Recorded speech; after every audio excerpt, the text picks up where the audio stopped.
James Edward Jones, affectionately known as DJ in the community, that he had left the residence and left his belongings behind. Officers checked the residence. They discovered the teenager was unresponsive, locating him in an upstairs attic crawl space. Officers immediately began rendering aid until relieved by fire department personnel. The stepfather, identified as Eric Glen Banks Jr., 34 years old, from the 1400 block of Stoney Point Way in Curtis Bay, was secured at that time. He's a Baltimore police officer as well. Once secured, Mr. Banks became combative and tried to disarm an officer. A Signal 13 was initiated, where several officers responded to the scene and took Mr. Banks into custody. Now, during this altercation with police, Mr. Banks said, and I quote, "My life is over," and choke me, choke me, choke me. An arrest warrant was obtained charging Eric Banks with first and second degree assault, reckless endangerment, disarming a law enforcement officer, resisting arrest, and failing to obey a lawful order at that time. This was in regards to that Signal 13 that was called. As I mentioned, he is a member of the Baltimore Police Department. Homicide and evidence collection personnel arrived on scene. Several search warrants were executed as multiple items of evidence were collected. Apparent bloody clothing was located, which had been concealed in a dresser drawer. Several witnesses were located and interviewed in regards to this incident. Over the past week, detectives conducted more interviews in regards to the death, as well as conducted forensic examinations of evidence recovered from that residence. On Tuesday, July 13th, the Office of the Chief Medical Examiner ruled Deshaun Jones, DJ's cause of death as asphyxiation, with the manner being homicide. Homicide detectives worked in conjunction with the State's Attorney's Office, obtained an arrest warrant charging Eric Banks with the following: first and second degree murder, as well as first degree child abuse resulting in death in regards to the homicide of DJ. The suspect, Eric Banks, is currently incarcerated at the Arundel County Detention Center on a no bond status in regards to his original charges of assault on police. During the evening of Tuesday, July 13th, members of the Arundel County Sheriff's Office served the homicide arrest warrant on Mr. Banks. Now, just to be clear, even though an arrest has been made, this is a very active case as we stand before you today. We're urging anyone with information to come forward by contacting our homicide unit at 410-222-4731. Again, that's 410-222-4731. If people with information wish to remain anonymous, they could do so. There's a tip line you can call at 410-222-4700, or another avenue's Metro Crime Stoppers at 1-8667-LOCKUP. So again, that's the update that we have at this time. I just want to say there's not too many specifics we're going to be able to get into, as this is very active and ongoing in terms of questions around motive and things of that nature that I'm sure folks have. At this time, though, I would like to turn it over to Chief Alwood, who wants to speak to what she can too. She has a message for the community and the family, and also she'll mention some other details to the extent that she can. Chief. Thank you, Justin. Good morning, everyone. I'd like to preface my remarks with the fact that this is absolutely a heartbreaking, traumatic, and horrific case. We continue to lift DJ, and I ask that the community does the same, his family, in prayer, as our hearts ache for his grieving mother and his younger siblings. Our hearts also go out to all who loved him, his Glen Burnie High School family, and his neighbors who loved him dearly, and the community at large.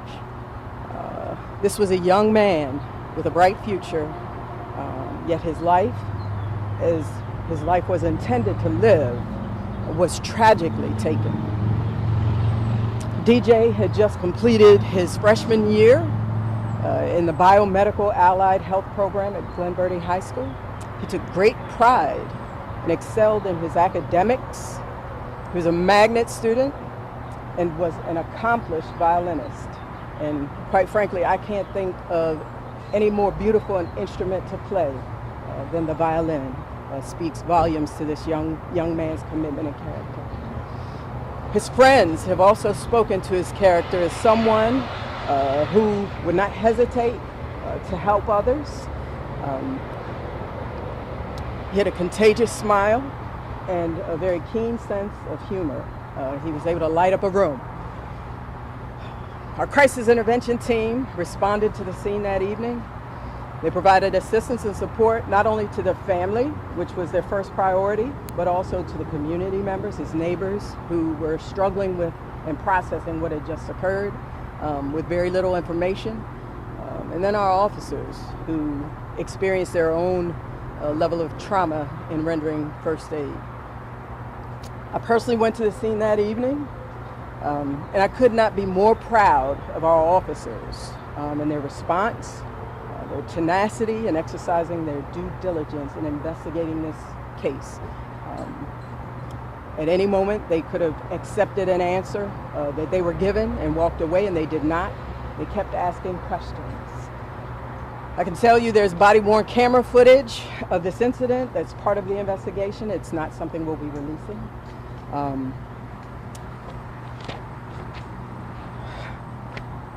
I can tell you what I saw briefly, and it simply highlights the incredible work of our responding officers. These officers canvassed the area looking for DJ. They could tell something was awry, was amiss. Things just weren't adding up after speaking with the suspect, DJ's stepfather. And they were initially told by Mr. Banks that DJ left the residence without his belongings. But their persistence in canvassing the neighborhood ultimately led to a consent search, which led them to locate DJ in the home in an upstairs access panel to get to to get access to the attic. In the video, I can hear one of our officers calling out, "DJ, DJ." Mr. Banks was immediately taken into custody, only to become combative, extremely combative, and he attempted to disarm one of our officers. It took several officers to intervene to get Mr. Banks into custody. And again, please note that this case is very active, so there are things that we obviously can't speak to at this time. Personally, I'd like to thank again our officers and our detectives who worked around the clock on this case, our evidence technicians who processed the scene, and I'd like to extend a special thanks to the Office of the State's Attorney and the Office of the Chief Medical Examiner's Office in Baltimore for their coordination, cooperation, and lastly, the leadership for the Baltimore City Police Department. Again, I ask that we continue to uplift DJ's mom. She's a grieving mother. This is devastating for both she and her two young children. Today, we also have joining us Lieutenant Rich Albin, who is the commander of our Major Crimes Unit, assigned under our Criminal Investigation Division. And with that, I'll turn it back over to Justin. Any questions? Justin, go ahead. We know from court records that there were protective orders, but as far as police involvement, have police been called to the home before? There were prior calls for service to the home, but we're just not going to get into specifics in terms of the nature of those calls and some of the interactions with Mr. Banks or his wife, just because of the ongoing case, as we mentioned. We don't want to be leading down that road at this time. And if I could clarify the autopsy finding, asphyxiation could mean a couple things as far as I understand. Do you believe he was strangled? Is it possible he was drowned? Is there any clarity on that? The evidence led to asphyxiation, and that's where we are right now. The investigation is ongoing and active, so we're just not at liberty to really get into more specifics right now, Justin, just based on where we're at. Can you say, this was based on prior calls, were there any past reports that DJ may have been abused? I don't have information on that. But, again, we have detectives that are looking at anything and everything related to this case. Any interactions DJ may have had with family members, friends, Mr. Banks, his wife, everything at this point is on the table in terms of where the investigation is right now. But I just can't highlight that enough that this is where the evidence led to this cause of death in this manner, but it's very active right now where we're at. Chief, you said that in the body-worn camera footage that you watched, as there's this attempt to disarm the officers that were there. They showed great restraint. You hear of so many cases when somebody lunges for an officer's gun and essentially it's over.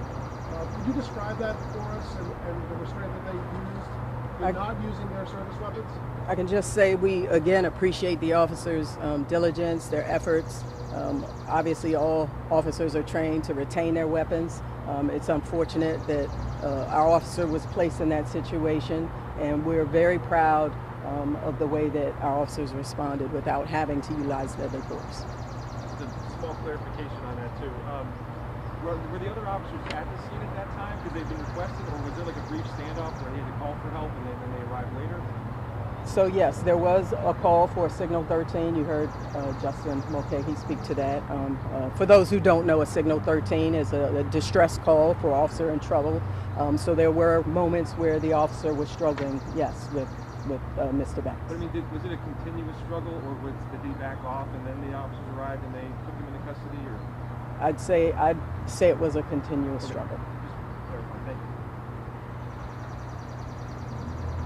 Could you describe all the links that Mr. Banks may have gone to cover this up? You said he wasn't being forthcoming, I believe, when he was first questioned by police in the scene. I can't go into the specifics, but I can say with confidence he was very deceptive throughout the engagement. Any other questions? What else can you tell us about Mr. Banks? Other than what we already know, he's a Baltimore City police officer, and I know that he is actively suspended without pay, according to the Baltimore City Police Department.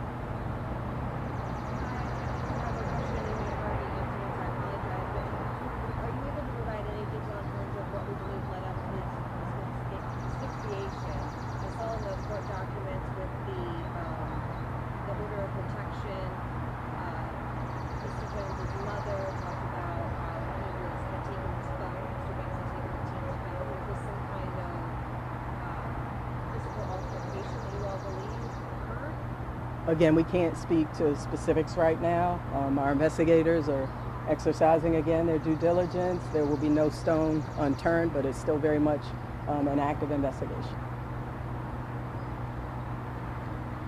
Everybody good? Thank you, everyone. Thank you. Thank you. I didn't realize you were back.